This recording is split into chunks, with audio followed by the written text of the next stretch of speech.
Mathematics set 1 Verma press का question number 11। दो समरूप त्रिभुजों के क्षेत्रफलों का अनुपात 16:81 है, तो उनके संगत भुजाओं का अनुपात क्या होगा।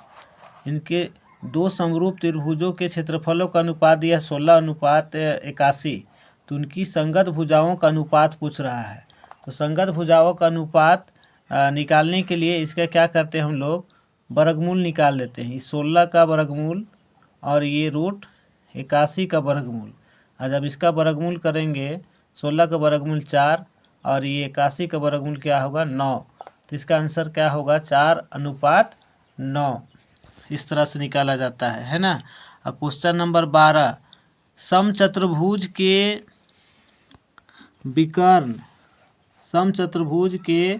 विकर्ण 12 सेंटीमीटर और 16 सेंटीमीटर है। इसकी प्रत्येक भुजा की लंबाई होगी, मतलब प्रत्येक भुजा की लंबाई बोल रहा है इसमें। तो समचतुर्भुज की सबसे पहले समचतुर्भुज किसे कहते हैं, जिसका चारों भुजा बराबर हो, है ना, चारों भुजाएं इसके बराबर होती हैं, उसी को समचतुर्भुज कहते हैं। अब विकर्ण बोलते एक कोना से इस कोना की लंबाई, कोना कोनी की लंबाई को विकर्ण कहते हैं, ठीक ना। तो समचतुर्भुज के विकर्ण एक दूसरे को क्या करते हैं, लंब समद्विभाजित करते हैं। मान लिया जाए अगर ये 16 है तो इधर 8, इधर भी 8 होगा, और ये 12 है तो इधर 6 और इधर भी 6 होगा। तो ये लंब है, तो ये क्या निकालना है, कर्ण का लंबाई क्या होगा। तो दोनों भुजा का क्या कर देंगे, कर्ण निकालना है, तो √6 का स्क्वायर प्लस 8 का स्क्वायर, 6 का स्क्वायर हो जाएगा 36 और 8 का हो जाएगा 64।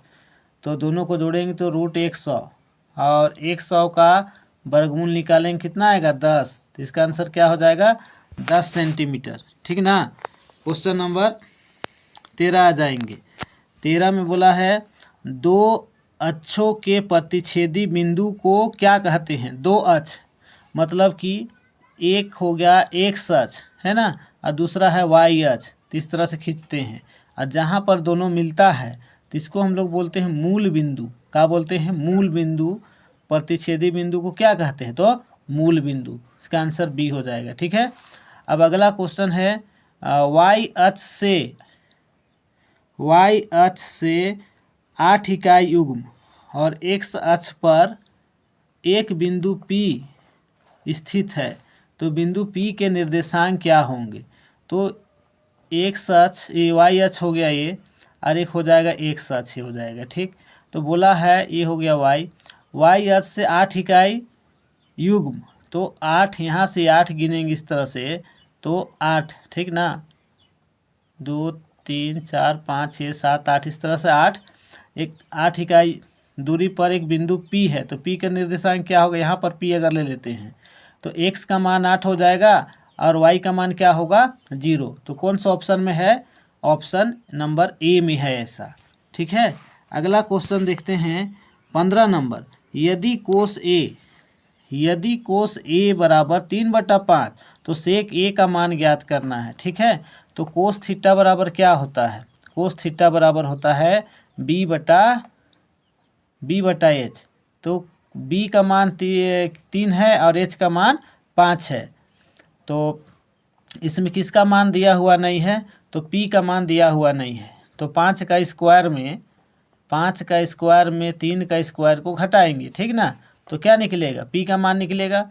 तो 25 में अगर घटाएंगे 9 तो कितना आएगा, तो आएगा 16 का वर्गमूल कितना आता है, तो 4 आता है, ठीक है।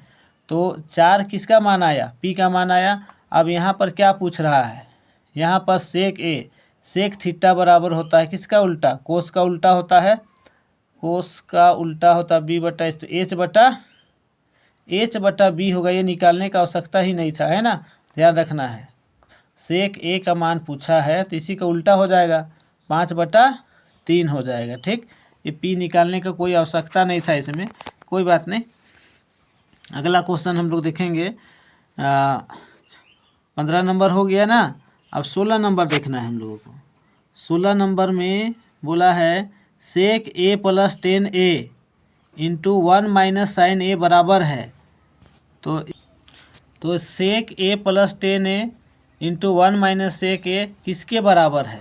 तो ये पता करने के लिए क्या करना पड़ेगा, इसको हल करना पड़ेगा। तो सेक थीटा बराबर होता है या सेक ए बराबर होता है 1/कोस ए प्लस 10 बराबर होता है साइन ए बटा कोस ए।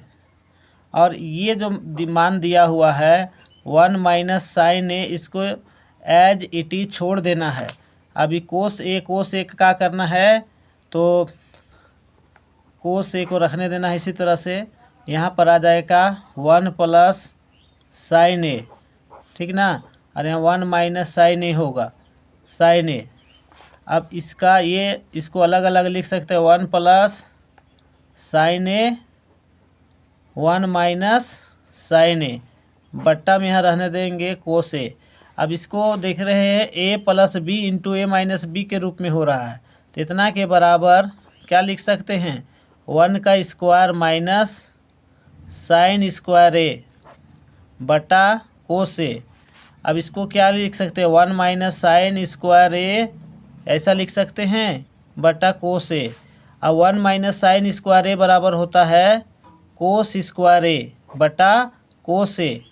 तो ये कोस ए इंटू कोस ए 2 बार लिखेंगे इसको। अभी नीचे हो जाएगा कोस ए। अभी कोस ए और कोस ए को काट देंगे तो क्या बचेगा, कोस ए। इसलिए कौन सा ऑप्शन सही हो जाएगा इसमें, तो कोस ए, ऑप्शन बी हो जाएगा करेक्ट इसका, ठीक ना, ऑप्शन बी करेक्ट हो जाएगा। अब क्वेश्चन नंबर 17 देखेंगे। क्वेश्चन नंबर 17 में क्या दिया, यदि कोट ए बराबर 1 तो ए का मान, तो हम लोग को पता है कि कोट 45 डिग्री का मान 1 होता है, यानी कि ए का मान कितना हो जाएगा 45 डिग्री। तो कौन सा ऑप्शन सही होगा, ऑप्शन सी करेक्ट होगा, ठीक है। अब क्वेश्चन नंबर 18 देखेंगे। क्वेश्चन नंबर 18 क्या कह रहा है क्वेश्चन नंबर 18 में, जब किसी सीधे खड़े खंभे की छाया और उसकी ऊंचाई बराबर हो तो सूर्य का उन्नयन कोण का मान क्या होगा। सूर्य के उन्नयन कोण का मान, कोई खंभा कह रहा है, ठीक ना, कोई खंभा बोल रहा है इस तरह से। तो एक खंभा और उसका छाया का लंबाई क्या है, बराबर, ये दोनों का लंबाई बराबर है, इसको लंब मान लेते हैं। तो ये कंडीशन कब होता है, ये दोनों बराबर कब होता है, दोनों का मान बराबर कब होता है, जब इसका मान 45 डिग्री होता है। 45 डिग्री होने पर दोनों का मान बराबर होता है, इसलिए इसका सही ऑप्शन क्या हो जाएगा, बी नंबर हो जाएगा सही ऑप्शन, ठीक ना, 45 डिग्री होगा। अगला क्वेश्चन है 19 नंबर का, ठीक है।